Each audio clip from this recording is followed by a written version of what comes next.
My project theme is called Small Thing with Big Heart. How do designers translate the daily innovation and personal observation into meaningful design? And the idea is like, as a designer, I'm not just go to full-time, I actually live in full-time. So when I live here, I try to capture some interesting moment that people take for granted. So for example, every morning I go jogging, and the thing I see interesting happen on the street, in people's life, in people's home.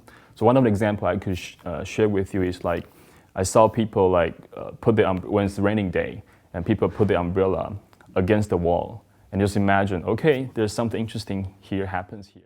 Like people talk a lot about human-centered design, and then in Chinese we like 人以人为本, so human is the center. But for me, I think when I live here, I feel like we shouldn't just talk about human, we should talk about humanity. So we call it another 人, also in Chinese, but it's more like we care not just one person, we care more people. So humanity and design simply means like you design with care. Did you care about the people? The people could be like the elderly people, the kids, or somebody like disabled. So here I'm trying to capture that interesting moment, not just like, okay, people do something like naturally, also like people like take it for granted, things they take it for granted, and use the lens of humanity design method to really see through this. Yeah. What people, this behavior and there's interaction happens here in full-time, I think there definitely is common ground. Like as a human, something we did normally, you know.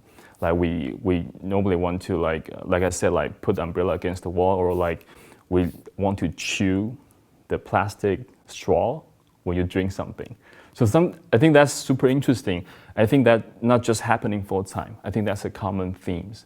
And so that's why I kind of don't want to just talk about human-centered design. I want to more focus on humanity-centered with design. So that's kind of like I design with care. Yeah. I kind of define like 3 ways of seeing things. So like when I talk about observation, actually that's the first layer, what you see, right? Or I see something like on the skin surface, the very shadow, like, okay, I see this happening, I see the chair, I see the table. And the second layer is like, how do you perceive? And do you really understand? Do you really understand? Do you really see behind the scenes? So something like you need to understand what happens in this story, in these photos. And the last layer I call like, what do you perceive? So it's more around, okay, how do you have this, you know this context, and how do you have your own opinions around this? You need to like look through it, not just see. You look through it from different perspectives, not just one angle to see things. So that's kind of the reason I work. Like it's very inquiry-driven process. So you're kind of asking what question like why people do this and why people have that kind of behavior, not just see the very first level.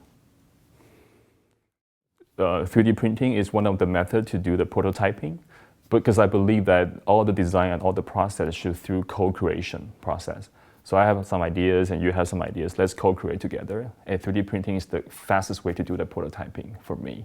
So people could see the quick tangible result, and then through that we could co-build together to evolving the process and the design, not just the final one.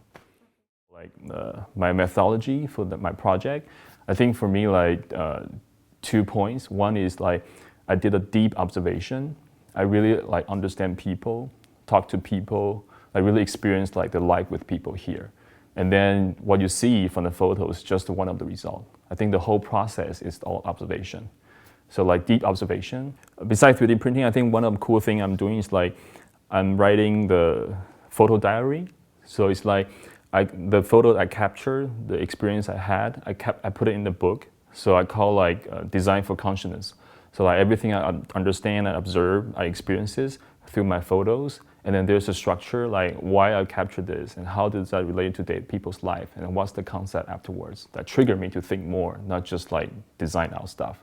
So you could really see behind the scenes stories. So the second point is design in the context. So I need to design something that related to people's life, that resonate with people, not just design the concept for people. It's design with them. Design or arts is just different expression.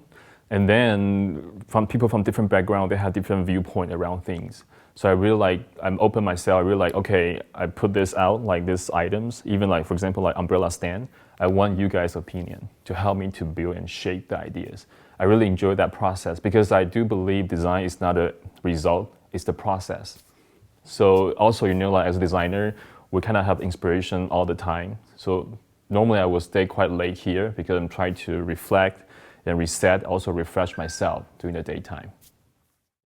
I'm going to have like 10 daily items to share with, like from like toilet paper to toothbrush, toothpaste, or even to glasses or like umbrella.